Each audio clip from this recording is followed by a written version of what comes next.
Good morning, everybody. Welcome to Hostility in the Morning. Not like we're not. No. The episode is official now. It is. It's Not exactly. It started. This is just the pre-show section of the the conversation that you were already having. You jumped the gun there a little bit, bud. You did. And see, this is why you're still host and training. I'm gonna Teams message Ian, see if he's paying attention. I think it would be kind of cool to see what kind of transcription comes out of it. Because being able to like search through, like Control F and then find different things that we're talking about instead of having to go scrub through and like skip through the audio and stuff. But what are you referring to? What is this? I don't remember what it's called. Dictate to. Let me like an auto transcriber. Yeah, kind of, it's designed to transcribe your meetings and create summaries and stuff like that. Gotcha. But it's like a little box you have on your desktop, and it has a little speaker and a microphone on it. Ian sent me that before. I know I looked into it. It definitely seemed very interesting. It's just not practical for at least my workflow. The only thing that like I would really enjoy from it is if it can pull like follow-up times, or if we're scheduling specific things around a project around certain dates and timelines, things of that nature, and have it like auto-populate that already on the calendar. Oh, that would be the best thing in the world, which I know Copilot technically can do it, but I still don't fully trust Copilot to do what it claims it can. Yeah, see, to Steven's point earlier, that's where I can see the skepticism, right? Of like, oh, it's going to be magical. It's going to plan all your meetings for you. It's going to pull out all these specific details. It's going to be amazing. I agree. Like, I don't believe that it's going to do all of that perfectly. No, it's just going to report every movement of yours to the government. Yeah, that's what it's called. The High Doc. Not a sponsor. Okay, yeah. But just being able to do simple things that would just take somebody a lot of time, like transcribe audio, and provide you with a summary. That kind of thing. That's a good application of AI, in my opinion, where it's being used as a tool within its wheelhouse. It's not the be all end all. It's going to replace everybody's jobs. No, it's just going to do something for you that would take you an obnoxious amount of time. And that's just my whole, like right now, aside from just, I don't have a lot of applications where I need that much additional processing power. It's not that much of an added convenience. My main concern is just whatever AI it is, its level of phone home, or just what it's using its phone home server for. Yeah, and how much it's relying on a remote server for its processing. Because I mean, this little thing, I know what the form factor of it is. It's not independent. Like it's going to be a network device. It's the vast majority of the processing of the dictation is going to be happening on its remote server, and it's just going to be feeding the audio to the remote server, and then it's doing the processing and so on and so forth. So that it's that level of, the data it's collecting being processed by the remote server. That's the thing to be about most stuff. Yeah, I agree. Although, like to your point that you made, probably I think before we started recording, about what do you think Google collects on you? No, I'm aware. Doesn't Google? That's one of the. It's still just one of those false senses of security. I understand my mentality is flawed. That my thought process, because I know there's other things I do that are not AI that are surrendering tons of my data. Oh yeah, well aware of that. But it's like, but I do that willingly. I do that knowing the vast majority of the time that that's happening. There's a compromise that I'm making there, but like this type of thing, this device for what it does, I'm just not willing to make that compromise yet. Yeah, and that's why we have to do it for us. Exactly. Because I say all of this. I use Google Timeline like every week. I'm using it less now because I'm just not going on site as much. But I mean, that's what I've used for a long time. Every week when I was doing my timesheet, it's like I don't keep track of when I leave the office and when I get to the client site and vice versa. I just have Google Timeline on, and when I'm doing my timesheet and I need to know when I left, I go to Google Timeline and it tells me. Speaking of telling things, why don't we press the button? Sure.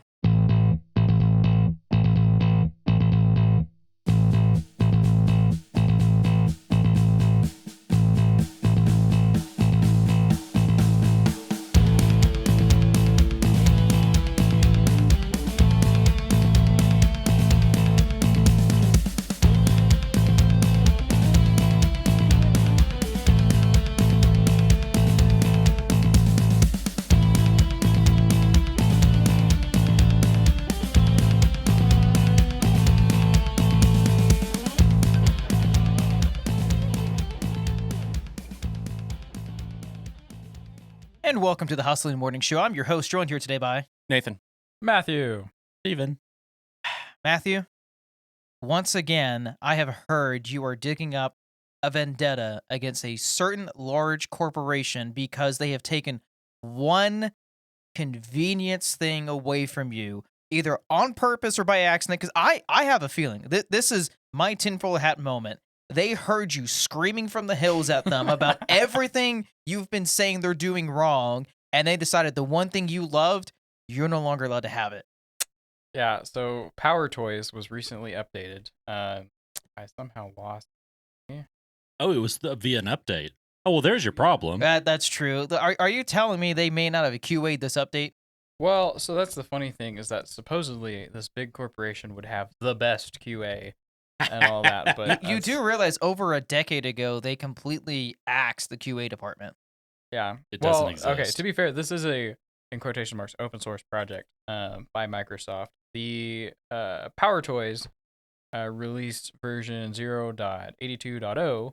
I don't have an exact date. Wait, they don't even have a version 1? I was waiting for somebody to notice that. Not yet. No, it's still in beta, I guess is. What this is one of those in like perpetual beta solid. Things. It's a solid application. I like the background, by the way. That's going to be so much better than the annoying like beautiful vista that just cuts at the end of the hill. The peaceful, beautiful, whatever mountain vista. What? Yeah, it doesn't fit the tone. Anyway, for the audio listeners, can you describe what just happened there? So we have a TV at the end of the table on the wall of the studio, and instead of the stock Sonoma screensaver, is it Sonoma or whatever came before? It's whatever the most recent. Yeah, it'll be Sonoma. Because I just finally patched this thing to the most recent version last night. Patched it. Yeah, updated. Patching. That's the term. Okay, that is the term. Yeah, instead of that, we've got our beautiful logo and the flames behind the logo. Yeah, against a glowing ember background. Pretty much, if you're watching on YouTube, it's the same thing. We did the same thing. Yeah. Well, that would have been an easy if you didn't know that it. we publish these on YouTube, we do. And if that's your preferred platform, you're welcome to go over there and listen to our episodes bi-weekly or every other week on YouTube. Depends on your definition of bi-weekly. Yeah, I think we covered that in a previous episode. We did. I remember things sometimes. Yeah. Anyway, Microsoft broke it. Yeah, so Power Toys released with an update, oddly enough. So I didn't update on my laptop, but I did update on my laptop, my work laptop, and it was so annoying because it's broken my workflow a little bit. Because instead of being able to hit Alt Space and then search, that task memorization we were talking about last week, I have to hit Windows and then search, and then my God, there we go. It's the worst thing in the world. You have to hit less buttons. I hate it. It's horrible. I hate it. Well, it's also it's a disruption. So instead of popping up in the middle of the screen, it's bottom left, right? So there's multiple things that are interrupted. For Wait, one, are you saying you vision. actually For two, moved you moved your start menu from the middle back to the bottom left? The way God intended. I agree with you, but I actually tried the middle because continuity between a few different other docks that I've been trying on the software side. I don't mind the middle. I definitely still prefer the bottom left. I'm just become a little lazy and haven't moved I it also back. set it to auto hide. I don't do that. I need to see it. Ugh, no, I don't. If I don't see it, how do I know it actually still exists? Right? I mean, you don't need to see it. How do you know if it hasn't? I think I've mentioned this like 20 times so far, but just being able to hit Alt Space, you don't even need anything on your taskbar aside from like the clock that's there. Like I can't think of anything else. And the calendar. I use the calendar all the time. I use the notifications and the little weather widget and the stock market widget. I don't use the calendar. All of my taskbar icons that I pin and the audio, so and I can audio. Because again, but do you need to be staring at that constantly? Actually, yes, I need to know it's there. Yeah. Well, that's what I'm saying. If you auto hide it, you can go down there and click on those things. But you don't need to always have your audio. It's my comfort blanket. I need to know it's there. This is why I need to so see much it at all times. Because my computer is obviously connected to both wired and wireless all the time. Because 100%. Why not? I need to know in which network state my computer's in at a given time. Or when I forget, when I have both my network cables plugged in, which LAN I'm actually on. Yeah. Just hover over that little icon. It pops up and tells you. I mean, this is very important, critical information. It sounds like overcomplicating your workstation. Oh, 100%. Yeah.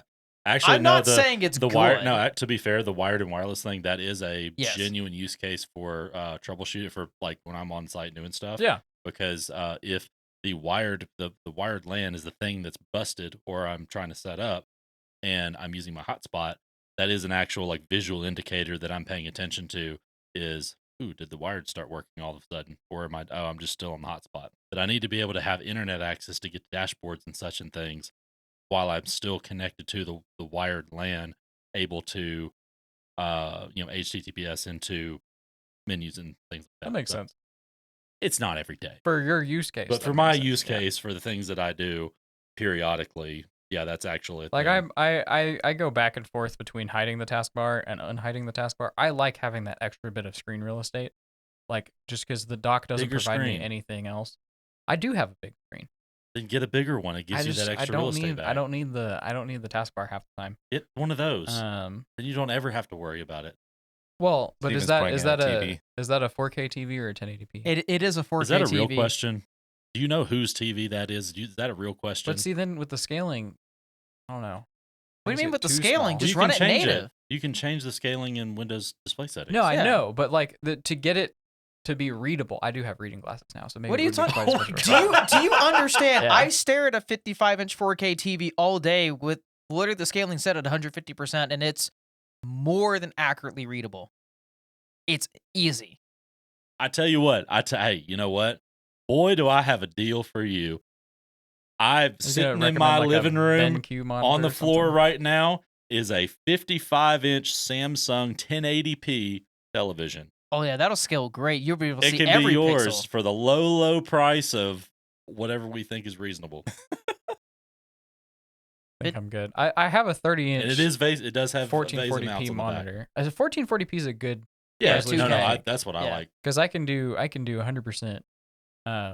Just like 100% to your point, resolution. like with scaling of operating system stuff. Yeah, 2K does really, really well. Yes, 2K does great. See, 4K. Now, granted, I only it's have. It's not that 4K doesn't work. It's just 2K. I think is better. Well, and it depends on the size of the 4K screen that you have. Like, if you're gonna go 4K, you really need to be at that 30 to 32 inch mark because that's your kind of perfect scaling there, where it's still legible and readable, but you're not getting that screen door effect where you get on some of those other 4K displays, or if you go smaller, where the text is just like, even an ant can't read this, so you have to scale it. With my, as we were discussing setups last week, with my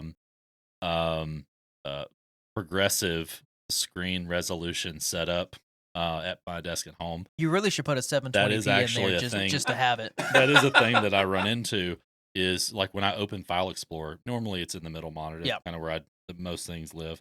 But when I move it off to the side, to the right, to 4K, it absolutely scales different and it shrinks it all. It makes it smaller because of the scaling I have for the other two monitors, where I like to keep it, and I have to like lean in towards it. And maybe you need glasses. I wear contacts. Maybe you need glasses on top of the contacts. Not yet. How long have you put off that cataract surgery? No, with the freaking prescription I've got. No, if I start not being able to see with these things in, we got a problem. Well, referencing, last week's episode of how we were discussing different OSs, platforms, preferences, things of that nature, where we kind of went over Windows versus Linux versus Mac OS, we kind of weren't as impartial as we should have, and we left out the stepchild known as Chrome OS. For good reason. It's fair. I mean, it has its place. It does have its place. Okay, so I'm actually very curious. So as the person who was advocating if all you do is a browser, you don't need. I am on the record for dunking on Google Chrome. Okay, so let's revisit that. Why if expand on that record? If your thesis is the OS shouldn't matter if you are living out of a browser, I don't necessarily disagree with that. You have to be an operating system first. What's the problem with Chrome OS? It literally is the browser. It's first. Exactly. The name is wrong. It's a browser. It's Chrome OS, which stands for Chrome Operating System. It's not an operating system. So how is it not an operating? How is it any different than any other embedded OS? To its credit, it's more of an operating system now than it used to be. So it is. It in my opinion, it's the worst way to run Linux. Is what it is. It's an isolated. It was. It's a frozen. It was graphical user interface. It's not an operating system. Can you elaborate on that? So, I mean, what little experience I have little experience I have with Chrome OS, which is very little to be fair. How long ago was it? It has been several years. Somebody needs to somebody needs to start defending Chrome OS because I don't want to be the devil's advocate here. Oh, I'll be the devil's advocate. Okay. There are actual legitimate use cases where Chrome OS. But it's just it is a Google Chrome browser window. Yes. You can do more than that. It's more than that, but how much more? Okay, so I actually I'd forgotten about this, but then when I was you can run Android apps on it. Yes. When I was you mean plugins? No. Actual app. Those are called something. Outside of the web store, sir. No. Plugins are different than apps. Those are not the same thing. Okay. So I was actually doing some little research when I talk about this, and I'd completely forgotten about Chrome OS Flex. You remember that one? Chrome OS Flex is being sunset though. It's not official. They've not officially killed it, but Google kills it. Okay, they also officially haven't killed Fuchsia either, but it's basically dead. So well, at least for now, Chrome OS is literally an OS distribution.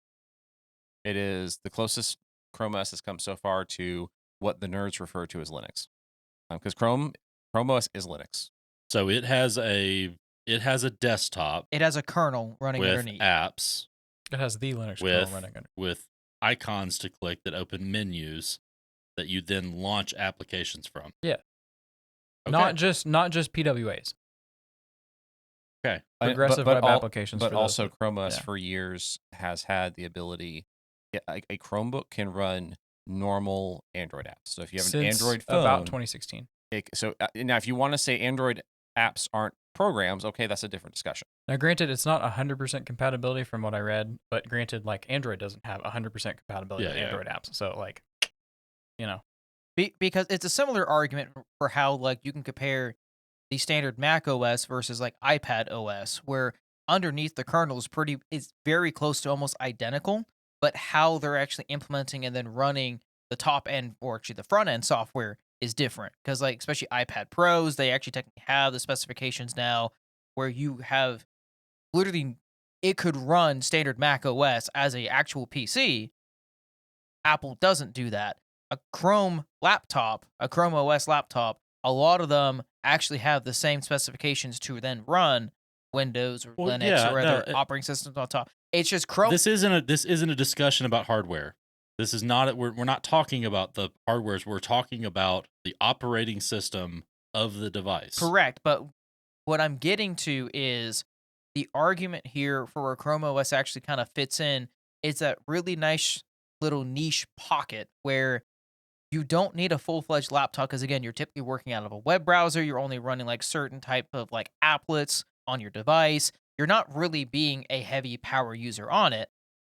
A Chrome OS device works great, especially in the education platforms.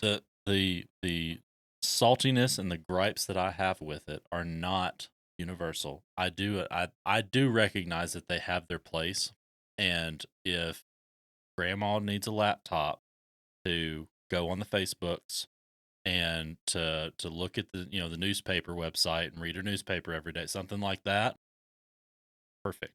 It is the perfect device because you're going to give her a laptop that has most likely Google Chrome on it and show her Google Chrome and show her where to go anyway on that laptop. This just simplifies it. That's all the thing does by and large. My gripe and my frustration and my saltiness about it is yet again marketing, because marketing is really where I have my issues with everything. Because marketing I think we're also on everything. the record as marketing is the devil. It is the devil. Yeah. They 9 times out of 10 confuse things and ruin things once again because they market this thing to normal people and they have from the very beginning as a regular laptop regular laptop that can do regular laptop things, and it most certainly cannot.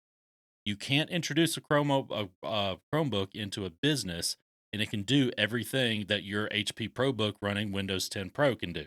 Not even in the slightest. Not out even of the box. remotely in the No. slightest. Not out of the box. But I wish. Oh my God. Oh, we can't install any of our tools on a correct on a Chromebook.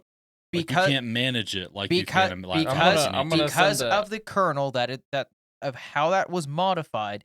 No, you cannot. You'd have to have specialized published. Well, you can't even run our EDR on it, right? Correct, because again, how the kernel Are we is talking built. You about this? stop right now. Are we talking about this from You a stop it management standpoint? right now. No, yeah. Stop. Pull up the link. Stop. Pull Hold up the on. link. Hold on. Let Pull me up the link. Let him finish first, and then I'll go off. Let me finish the argument here and tell you why you can't.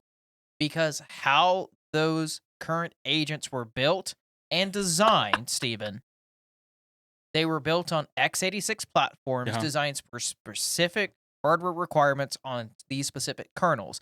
You would have to make an offshoot of those agents for Chrome OS's kernel for it to be able to run, interact, and manage. But the way that you publish it is all through the Chrome web store, from my understanding. Now, that may have changed, but that's the last time I touched Chrome and managing Chrome OS, is if you wanted to install an app on there, it had to been from the Chrome web store.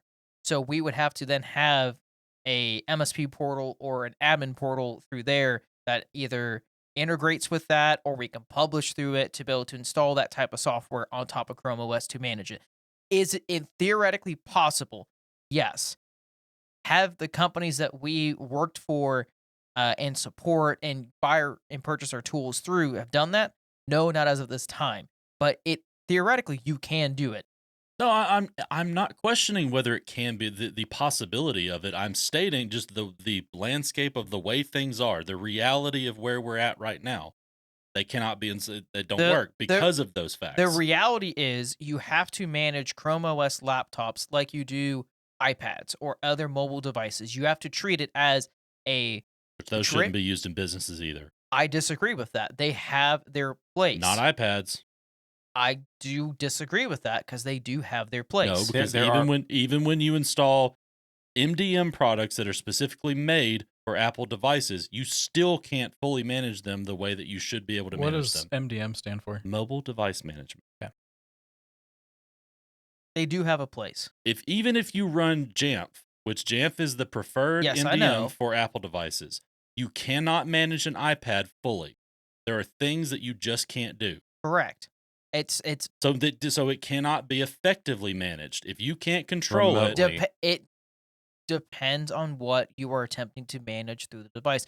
What are the actual parameters you are needing to manage and modify on said device? If you're treating this as a fully corporate-owned entity that has to be locked down to specific circumstances and only have this type of stuff on it, would a school not fall under those criteria? It does, but how we used to manage them when I did manage iPads, you could do it.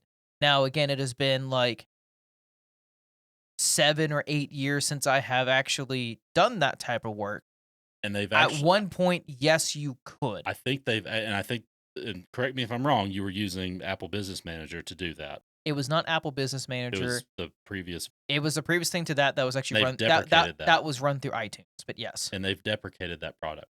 Okay, but my statement here is like, mobile devices are gonna be in business no matter what. They have a place for it, and they have a place for a reason, and not just iPads, phones, watches, things of all that nature. Other tablet brands. They do have places in business because, again, not everyone needs to be walking around with a laptop. There are certain people, like half of your marketing team, or if you have like a web development team, or other people that do like all of your marketing builds, or your on-hand artists, things of that nature, where a tablet makes way more sense for them.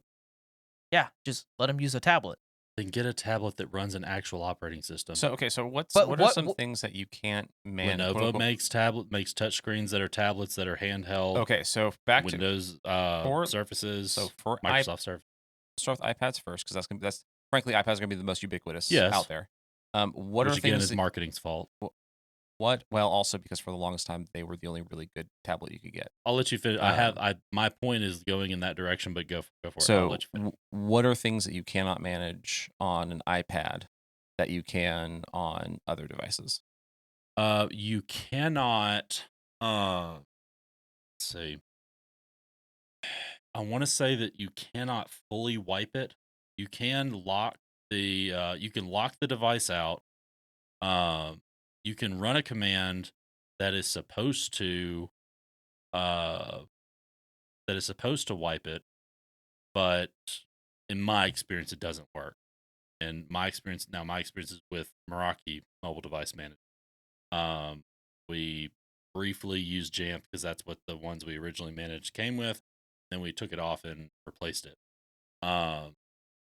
There's I'm trying to think. There is a specific feature that stands out. I'm trying to think of what it is, because it's something that if it was an Android tablet, then this was very much a feature, but it was not a option iPads.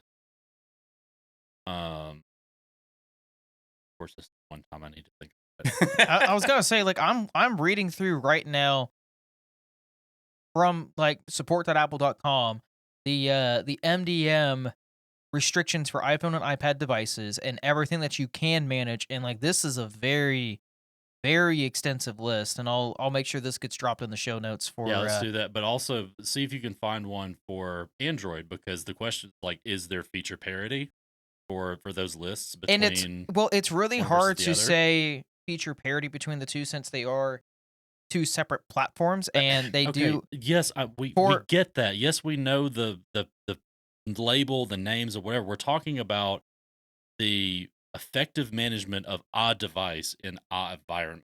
We're not. from what I have What is managed. the best device to use? The one that you can actually manage effectively. And to your point, Nathan, or kind of the direction you were going, again, where my true gripe lies, where my true annoyance with this whole thing lies, is not with the iPad. I understand their value. I understand the value of the form factor.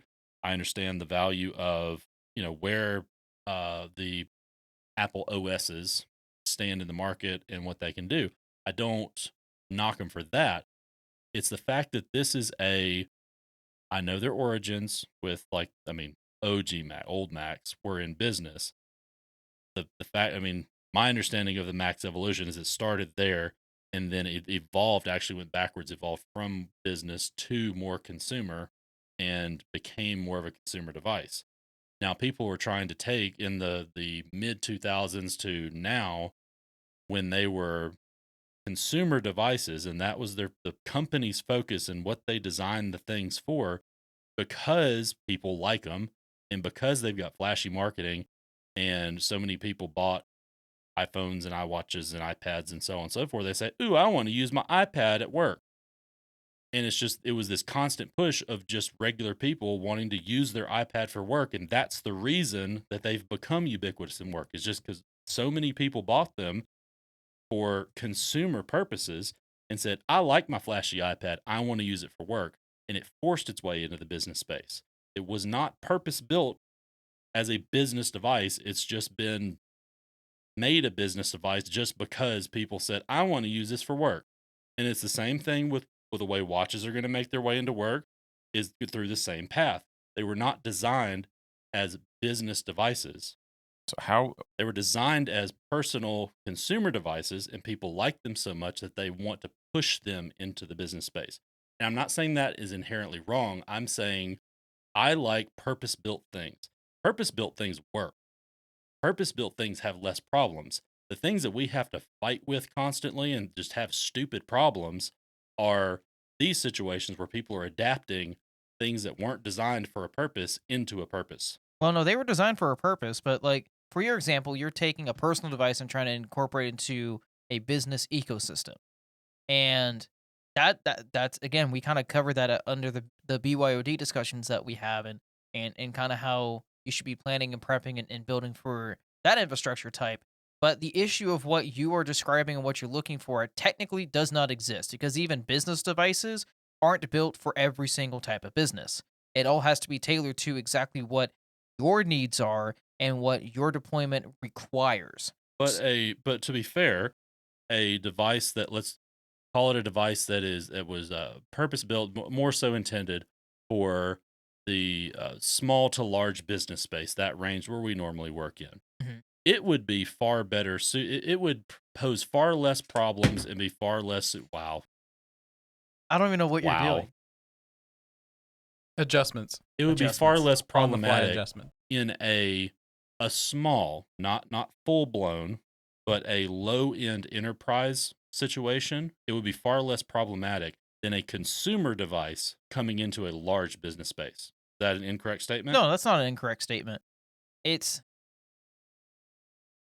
a hard thing to really convey because everyone and everyone's perspective on this one is going to be different. And that's why it's like you kind of have to look at what the limitations are of what you can and can't manage based off the software MDM you are wanting to kind of account for. Because if you're only wanting, say, like, let's use the standard business user right now, when they come into their office, they're going to have typically 3 devices these days. You're going to have your workstation, laptop, or desktop. You're going to have typically a phone and a watch. So those are 3 devices you kind of have to account for in there. And which ones do you want to manage? Which ones do you not? And if you don't want to manage them, how do you want to obfuscate that from the rest of the business? So, okay. So using that kind of as a very baseline, easy, we'll say every single one, you want on the network, you want it talking with each other, you want it in your ecosystem, you have to account for it. Cool, nice, awesome, neat. MDM, look into it. There's multiple different platforms out there with multiple different implementations that you can use and what you can manage on top of that. When it comes to phones and watches, those ones are going to be your hardest ones to account for because a phone, if it's not company owned, you're talking BYOD, then you're only going to be touching a certain key area of that device. Same thing with the watch. But if they're company owned, you can do full enrollments on that. You have full out of box control. Well, full in very large quotation marks because it's really hard to really natively have that.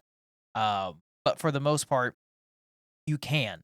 It's just what type of restrictions are you wanting to implement on it? And back to getting back more so to the original topic of laptops of Chromebooks. A step further from that, we started down the road of talking about MDMs because it's as it stands. At least my understanding of as it stands now could be slightly off because my understanding is a little dated. But based on my understanding, you're having to treat this, you have to use something like an MDM because you're having to treat it more like a mobile device because it's not a full fat x86 OS. In the environments we work with and like our experience, we're not even thinking about MDMs. We're wanting to operate off of RMMs. We want a software that has full control over a computer and have all the feature set and all the things that it can do, which remote management. What's the other M? RMM. Good question. I don't think I've ever looked this up either. I don't remember. But anyway, it's a software like Kaseya has their whole suite of stuff now. Remote monitoring and management. Remote monitoring and management. So this is even a step further than it's same principle as an MDM, but MDM is designed for mobile devices. RMMs are designed for actual computers, servers. They're designed for Windows operating systems as well as Mac OS. Your but those are 2 different classes of devices. A Chromebook is not the same class of a device as a Windows PC. That's my point. Because they fit 2 different use cases. Like a Chrome OS laptop does not meet the same use case as a Windows laptop or a MacBook or things of those nature. Your office environment where somebody is needing they're needing their Microsoft apps, their Word, Excel, PowerPoint, but they're also needing to use QuickBooks, and they're also needing to use, we're talking about this, they're an engineer. They need to use a CAD software. They need to use Chrome laptop doesn't a specific. It doesn't fit that type of use case. A Chrome laptop, but you know as well as I do that there are businesses that fit this form that are saying, "Hey, we're cheap. Why can't we use Chromebooks? These Chromebooks are cheaper. Why can't we use these?" It's the same thing. And then we tell them why, and they said, "But we want to use these because they're cheaper." It's the same reason of why would I spend $1,000 on a Windows laptop when I go down to Walmart right now and spend $150 on a Windows laptop? They're not the same class of device. It's all about understanding and finding the right tool to fit the right work. That's what Steven's been saying. And as soon as you give even compromise, and even in one of the you have the call center person, just somebody. We have a client who has 3 employees that work full remote, that are their customer service call center, and all they use their computers for is the soft phone, and answer calls. That's the only reason they have a computer, right? Let's say you even have that, and then we'll expound on it a bit, and they take some notes, or they do something with Microsoft Word, right? They incorporate that into their workflow somehow. So they need Microsoft apps for the purpose of having Microsoft Word. Yeah. Cool. That could actually happen because we'll say this soft phone is browser based, because there's some that you can operate that through a browser. It doesn't have to be a dedicated. I know Ring Central, you have to have that plug in, so it actually has to be a thing. But I'm fairly certain this is a feasible. Yeah, I would say scenario. that most of it you could probably do through. Well, then it's like, okay, cool. If that's the possibility, online apps, cool. Yeah. You get the license. It's like you don't even need local apps. You go to your portal, you go to Word, run your basic stuff through there. Bippity boppity, you qualify for a Chromebook. Yeah. You're going to get what's the Murphy's Law. Sometime down the road, they're going to say, well, I can't do this one little thing in Word because it makes it look pretty. It doesn't have that feature in the online where I need the local app. I need to be able to run the local app. And that's what parallels for Chrome OS. No. And no, I will. No. That's so in business, this is where I say a Chrome OS laptop could fit really well. Is if you're looking at the use cases of why someone would need to be on a thin client, you should be looking at, can I actually put that person on a Chrome OS laptop instead?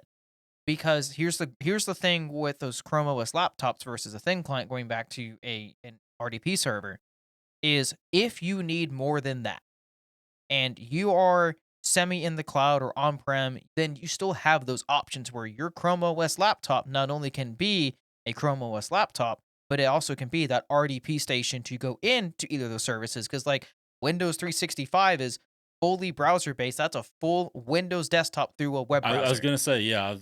Same with, you can use RDP on those devices and RDP into RDP server and have a full Windows desktop or Linux desktop or whatever. In a safe and secure way, Matthew. Correct. So it is a very nice, convenient tool where you are basically taking all the convenience of a laptop, but stripping it down to its bare purposes and allowing that user to be in that restricted platform. Or if you need to expand it, you have those additional options, but you're at such a lower cost. I get where it can be a nice convenience over having to have things like thin clients or other low spec laptops out there that don't really run Windows that great. But inevitably, though, in a lot of these situations where you're going to save on the workstation end, you're still going to spend that money somewhere else. Yes, but it's how effectively are you going to be using that money in other key areas? Because it's always a give and take when it comes to your IT infrastructure of where you absolutely need to spend your money, where can you save a little bit, and if you have a surplus, where does that surplus go to? And in a lot of use cases, I've seen this time and time again for a lot of businesses, they overspend on the workstation because even at the end of the life of that workstation, they don't use all of it. We usually replace it because either the drive died or it finally became out of warranty and you're ready for that refresh anyways, or it comes to a point where your job does start to expand out where you need additional resources, but you're already at that time where you need to upgrade anyways. But haven't and I haven't looked at this, I don't know, but haven't the prices of Chromebooks gone up anyway? So they have closed the gap. For some, it all depends on, like, again, specifications on the Chrome laptop are really kind of dependent on your needs, and there are a few of those that do get almost price parity to some entry to mid-level Windows machines. Is there like a Samsung one that's like there's a Samsung, HP. I know Lenovo has a couple. It's the same as Android. You've got the bougie Androids. You've got the budget-friendly Androids. You got the bougie Chromebooks. You've got the budget-friendly. Oh, and that's okay. You still have tons of $300 all right, that's Chromebooks. the other thing. I'm sorry. There was a whole point that I was thinking about earlier, but I couldn't think of it. on Chromebooks, storage.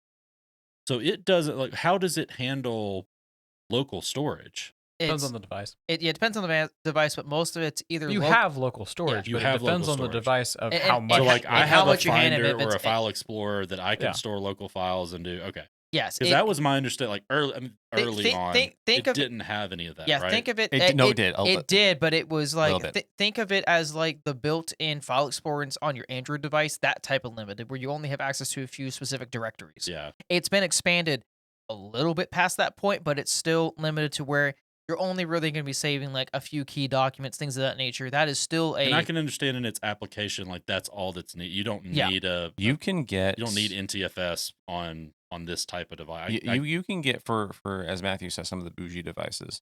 There are Chromebooks that have 16 gigs of RAM and 256 gigs of storage. So that is a thing.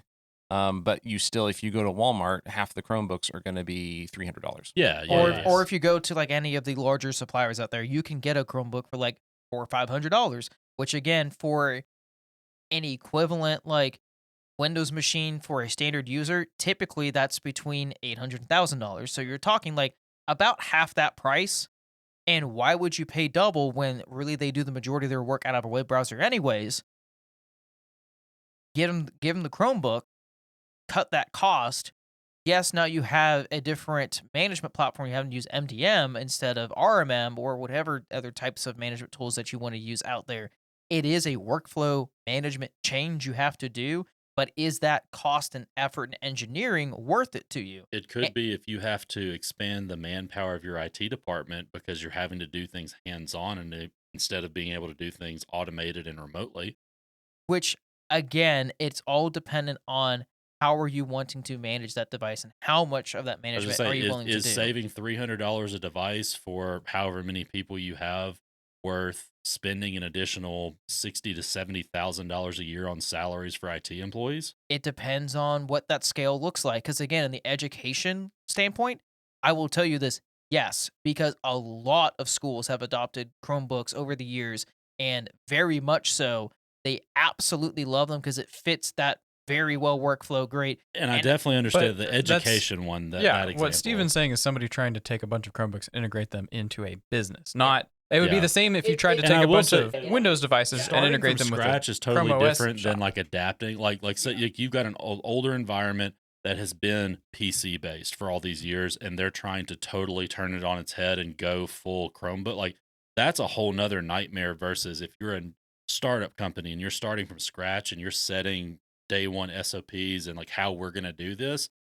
That to me is more believable and more realistic because you're starting out, you're establishing it from day but one. from an established But already when you're evolving there? from Yes. traditional to this, like that can be a nightmare. Well, it's a nightmare no matter what like systems you're starting to implement there. Even if you're going Windows to Windows, like having to do full hardware refresh, that is still a lot of manpower, especially at what, depending on what your scale is. Like if you're talking like a Fortune 500 organization there, a lot of those actually outsource a lot of that implementation because they don't have the manpower. So you're already talking 60, 70,000, possibly even more than that.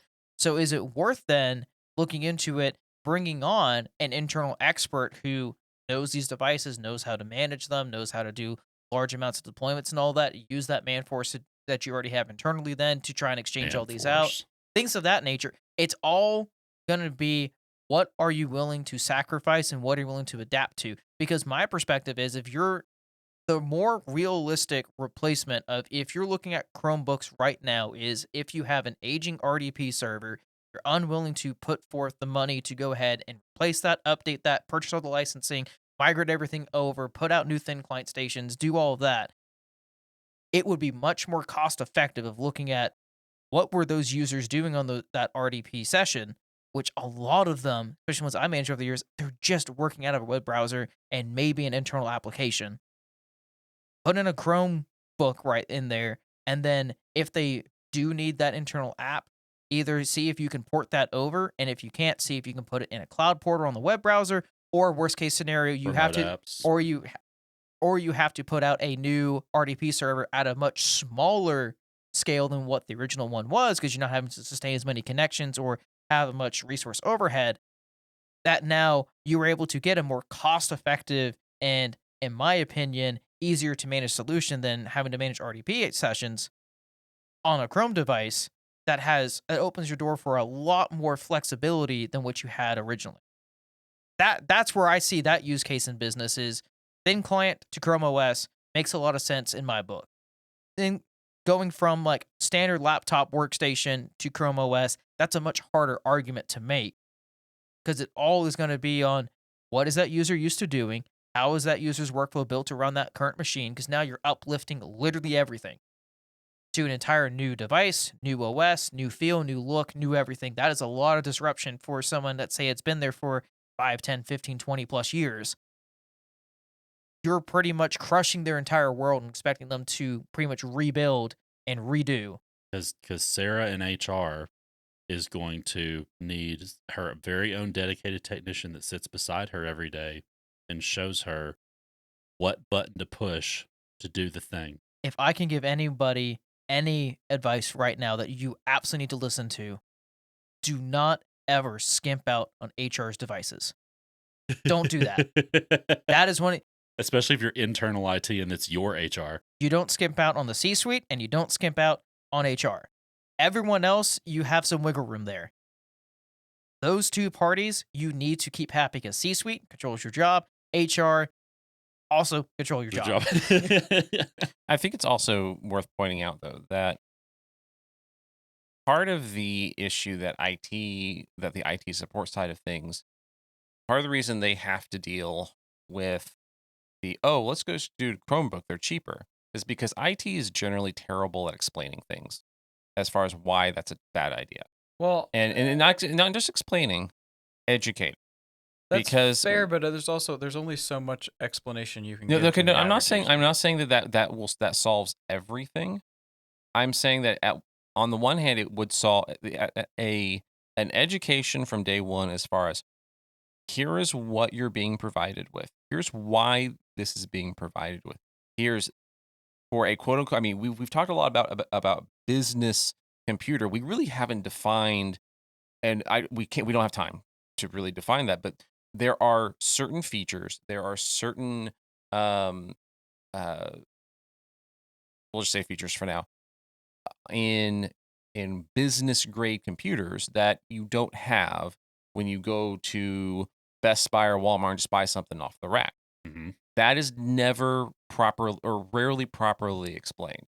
If that is properly explained, then okay, then all of a sudden it makes more sense why you're spending $1,000 on a device when they're identical looking device that they have at home was only $500-$600. If the person on the other side is willing to actually listen, and I'm not saying that's the hard part. Point. And that is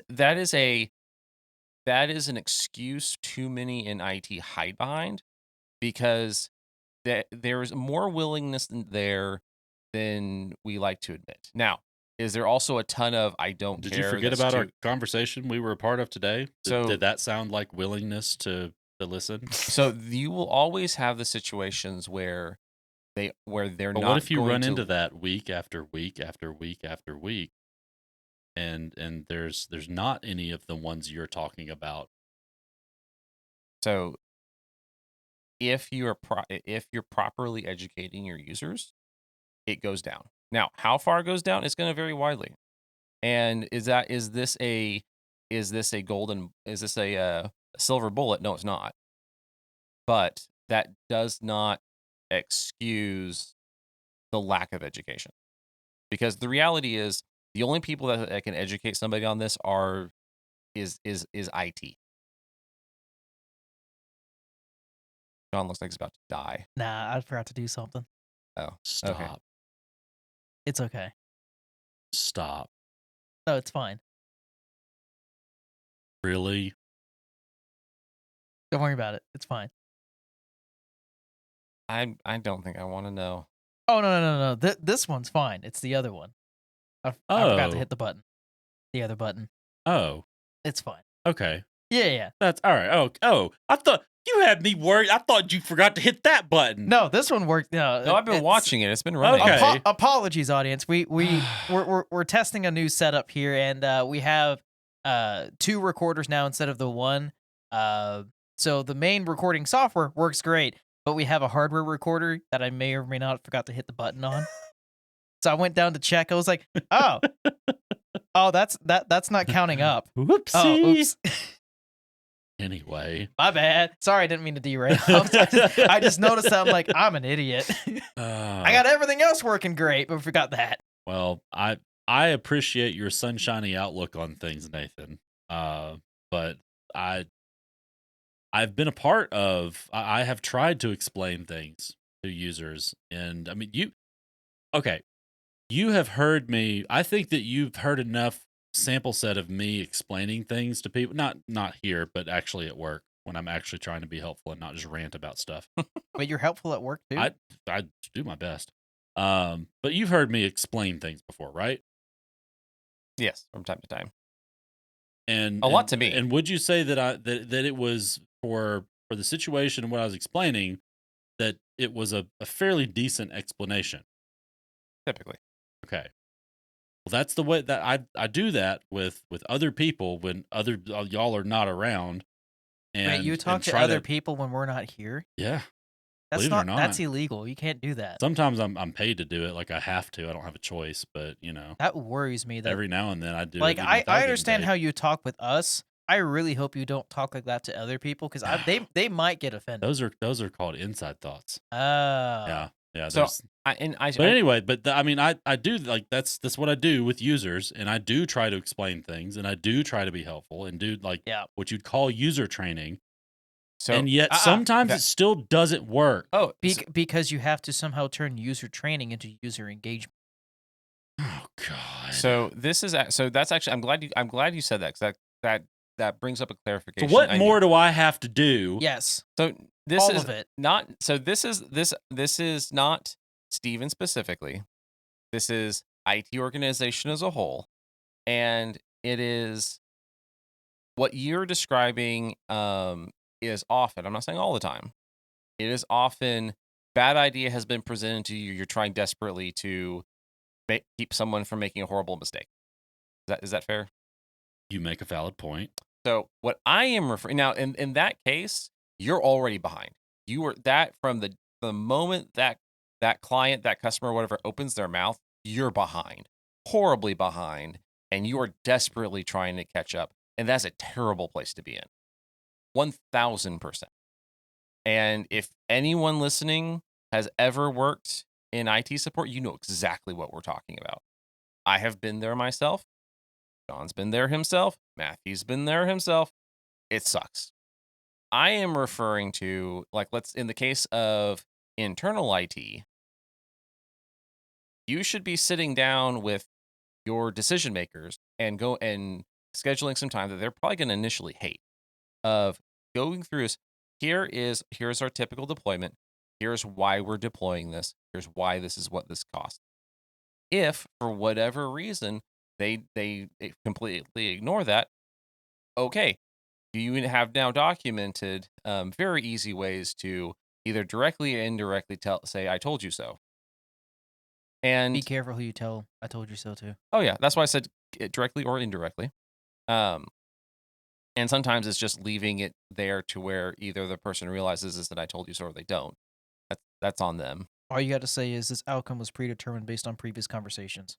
All you got to say. Yep, exactly. And so if you're internal IT, then you should every quarter, or not every quarter, like every 6 months, once a year, something like that, sit them down. Whenever you're going to do a refresh, explain what's going on.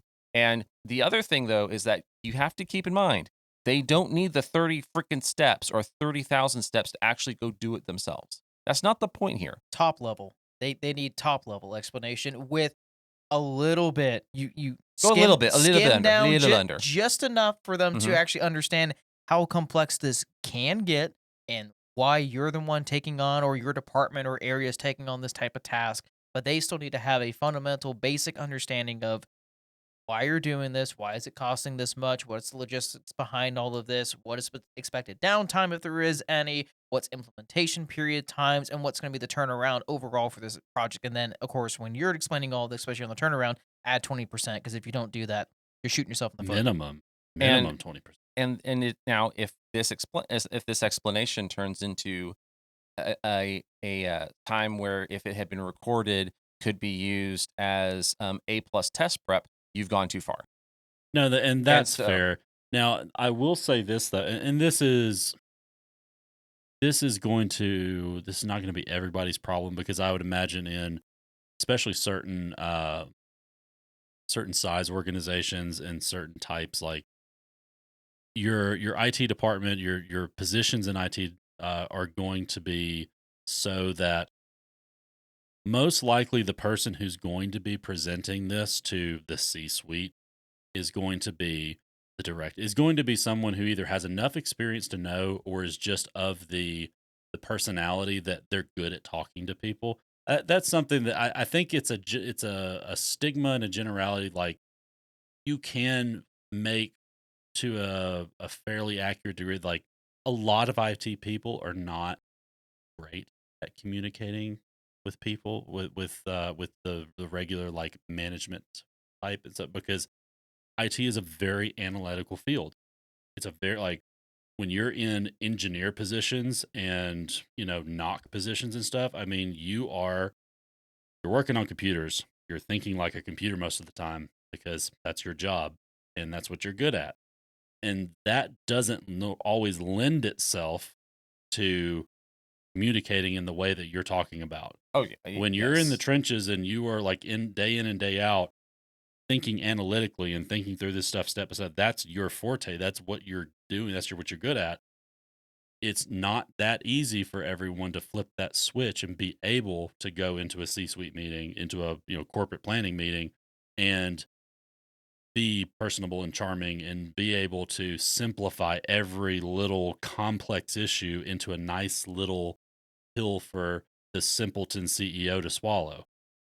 That's harder than you may. I think that's more difficult. That's incredibly difficult to do, and that's where. And like I said, I'm sure that in a lot of departments, they're organized in such a way that the person that's delivering that's in these meetings is good at that. Like, that they're placed in that position for a reason. But when we're scaling down and we're talking about smaller departments, or say in this, like a organization that's as disorganized as ours. Ours isn't disorganized. There's certain, it runs like a well-oiled machine that was definitely changed recently and not left out to dry. Like a well-oiled rusty machine. Sure. With half the parts missing. No, we love it here. I'm only blinking once. Everything's fine. But anyway, I just think that's worth, putting out there, that I agree with what you're saying. I do. But you're talking in a vacuum. What you're, to me, what the statements you're making and the scenario you're putting out there is a scenario in a vacuum. There are very much real world situations and common real world situations where that doesn't work, because there are some things, like even we run into, where there's, if we don't provide a certain level of technical information, like detailed step by steps of something, or just details we need, then balls get dropped, because the nice little pill that the simple people can swallow doesn't cover all the important information that everyone needs to know in order for us to have all the information we need to make good decisions. Yes, it needs to. Need to try and make it as simple and top level as possible. But like, when you're talking about skimming down to that next level, sometimes you've got to take a scoop. No, sometimes you got to grab them by the back of the head and just shove their face into the water. And where this skimming doesn't work. See, and where this comes from is, I have had the privilege of working with some truly brilliant people in my career. Most of them are terrible at explaining what they're doing. There have been a few that were geniuses that were also incredible teachers. And so that was, those are unicorns, right? Yeah. There. Oh yeah. Teaching is such a skill. You have to have that skill to be a good teacher. But I am like, one of the few things I'm good at is getting information out of somebody in the trenches getting enough information to where I can learn what they're doing just enough to where I can then distill it for people higher up in the food chain. Pretty decent at that. What I have noticed in that though is that there are some people are very good at, if you ask, if you go to them and you're clearly trying to learn, they will give you something, and they'll give you enough to where then, okay, now you can ask more precise questions. You can ask a few more precise questions, and then you'll figure out and then you'll figure it out. What a lot of IT typically does is they will only give um the the almost useless top level answer. That's maybe a sentence. Or they will dive into a They'll swan dive straight to the bottom to the of bottom. the abyss and then work And their way back I up. Yeah. flat out reject that most people can't provide an extra 2 sentences or not go quite down to the Marianas Trench. I reject the idea that most IT people can't do that. I completely agree with the fact that there's a lot of IT people I would never send into a C-suite.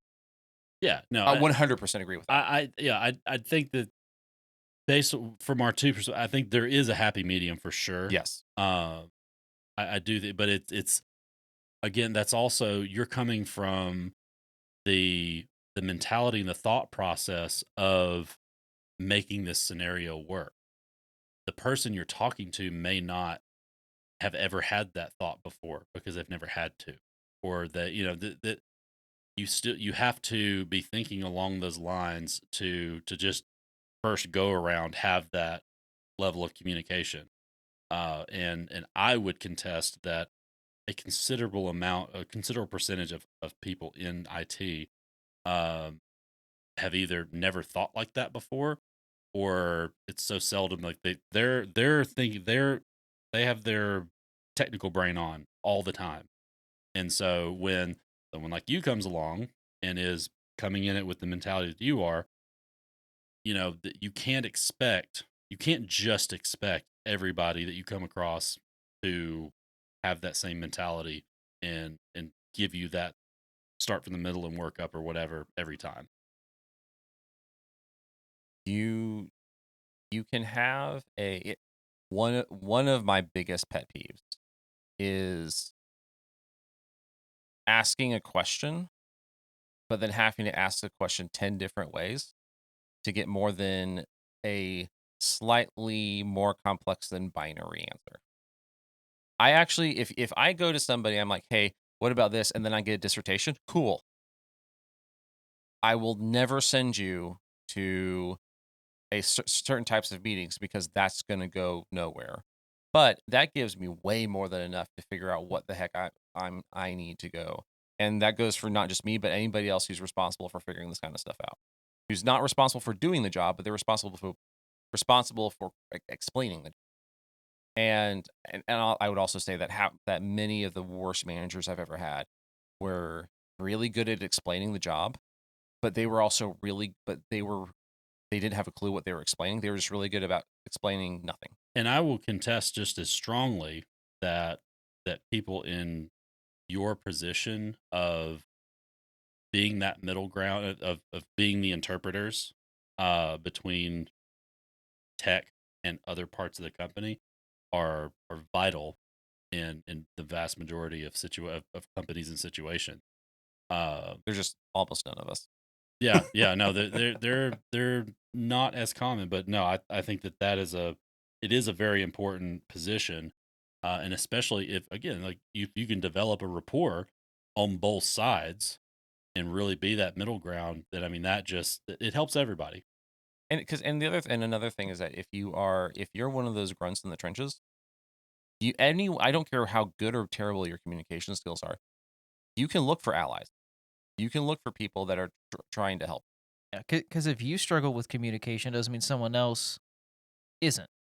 So, like, as long as you can give a baseline explanation to them of what's needed, and then they can more formally communicate that to either the individual or individuals who are the more decision makers in that matter, then your voice is still being heard, but it's going through a filter who can more accurately explain that into terms that those individuals are going to be able to understand. This is what the middle manager is supposed to be. Yes. Like the middle manager is you have the hyper technical people here at the bottom. Oh, that's what they're supposed to be. You have the middle manager for. that is able to understand what they're talking about and then synthesize that information into a way that the upper managers will understand. Like that's what it's supposed to be. Well, oh, there's actually a oh wow, okay. there, you know, in a Who would perfect have thought? in a perfect world that exists, but this is a very imperfect world. But I can tell you something that is perfect, Steven. What's perfect? Where the people can find us. Can you please let them know how can the people find us if they want to continue listening to this or provide us feedback on hey, you know, this part was great, or Steven, you need to work on your middle management communication. Well, I'm sure we'll get a lot of those. But yeah, if you want to reach out to us, then just whatever platform you're listening on right now, leave us a comment down in the comment section. If they have a comment section, thank you, Matthew. If you want to share us with your friends or enemies or anyone, you can just go to hostilityinthemorning.com, and we have links to all the platforms that we're on there on the website. But if you need a little more specifics, then you can find us on Spotify and Apple Music. You can find us on Substack at hostilityinthemorning.substack.com. You can find us on Twitter/X at HITM Show.